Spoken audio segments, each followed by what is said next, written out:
दोस्तों, हिंदू धर्म में पृथ्वी और प्रकृति को माँ का दर्जा दिया गया है। जिंदा रहने के लिए हमें अन्न भी पृथ्वी और प्रकृति से ही प्राप्त होता है। अतः हिंदू धर्म ग्रंथों में अन्न को भी देवता का दर्जा दिया गया है। इसलिए हमें अन्न का सम्मान करने की शिक्षा बचपन से ही दी जाती है। अन्न को उगाना और अन्न को पैदा करना जितना कठिन होता है, उतना ही आसान है इस अन्न को बर्बाद कर देना। भोजन हमारी मूलभूत आवश्यकताओं में से एक है और हम सभी के घर में रोज भोजन बनाया जाता है। लेकिन वास्तुशास्त्र में भोजन बनाने के लिए भी कुछ नियम निर्धारित किए गए हैं।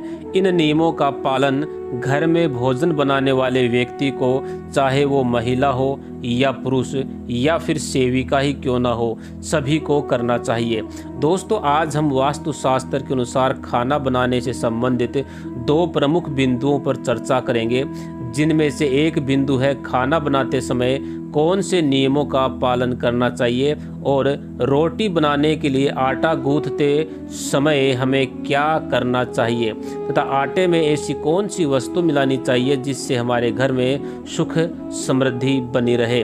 तो आइए जान लेते हैं। सबसे पहले बात करते हैं भोजन बनाते समय हमें किन किन बातों का ध्यान रखना चाहिए। दोस्तों, हम भोजन मुख्य रूप से रसोई घर में ही बनाते हैं, इसलिए सबसे पहले तो हमें ये देखना चाहिए कि हमारा रसोई घर वास्तुशास्त्र के अनुसार सही जगह पे बना हुआ है या नहीं।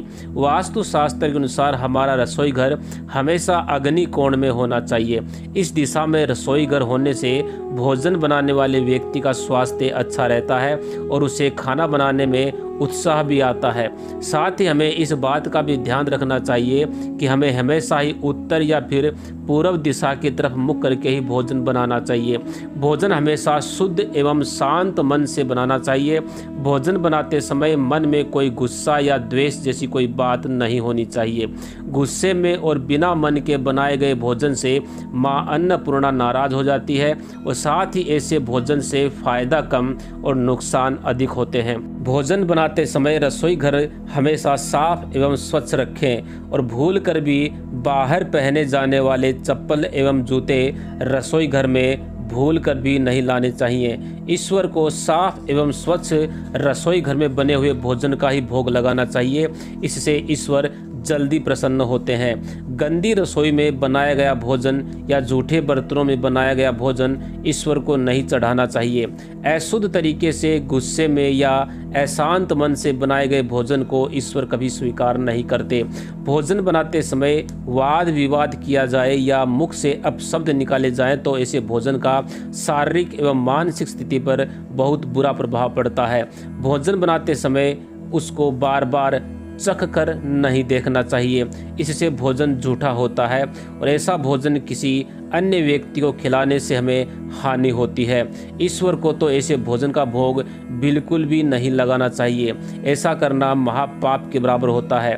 भोजन हमेशा नहा धोकर के, नित्य कर्मों से निवृत्त होकर के, स्वच्छ होकर के ही बनाना चाहिए और सुबह जब भोजन बनाना शुरू करें तो सबसे पहले माँ अन्नपूर्णा को नमस्कार करें, फिर अग्निदेव को नमस्कार करके ही भोजन बनाना शुरू करना चाहिए।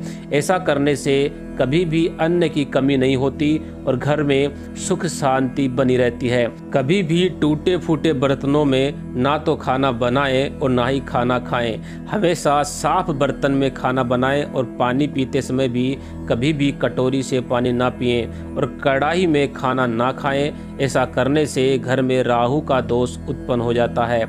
आइए अब जानते हैं आटा गूंथते समय हमें किन किन बातों का ध्यान रखना चाहिए और आटा गूंथते समय उसमें क्या डालें जिसका शुभ प्रभाव हमारे जीवन पर पड़े। दोस्तों, कई बार महिलाओं की आदत होती है कि वह समय बचाने के लिए एक साथ दो समय का आटा गूंथ कर रख देती हैं। सबसे पहले तो यह ध्यान दें कि आवश्यकता से अधिक आटा गूंथ कर ना रखें। गूंथ कर रखा हुआ आटा घर में नकारात्मकता लाता है और साथ ही बीमारियों को भी न्योता देता है। साथ ही ऐसे आटे की रोटियां खाने से व्यक्ति के मानसिक स्वास्थ्य पर भी बुरा असर पड़ता है।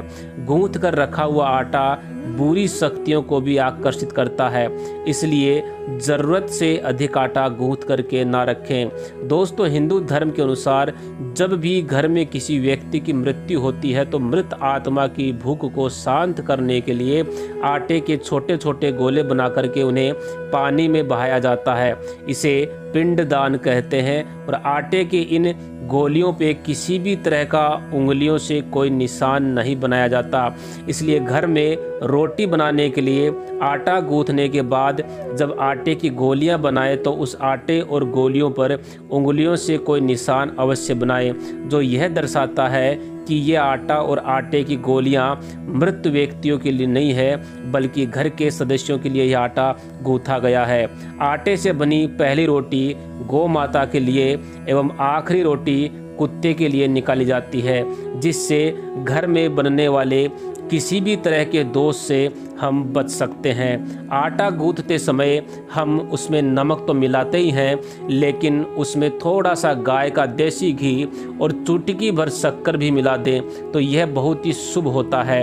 आटा, घी और शक्कर इन तीनों का संबंध शुक्र और चंद्र ग्रह से है, इसलिए ये वस्तुएं आटे में मिलाने से ये ग्रह मजबूत होते हैं और इनके सभी शुभ फल हमें प्राप्त होते हैं। तो दोस्तों, यह थी वो महत्वपूर्ण बातें जो आटा गूंथते समय हमें ध्यान में रखनी चाहिए। अगर जानकारी आपको अच्छी लगी हो तो वीडियो को लाइक करें, अपने दोस्तों के साथ शेयर करें, साथ ही हमारे चैनल को सब्सक्राइब करके बेल के बटन को अवश्य दबाएं और कमेंट में जय मां अन्नपूर्णा लिखना बिल्कुल ना भूलें। धन्यवाद।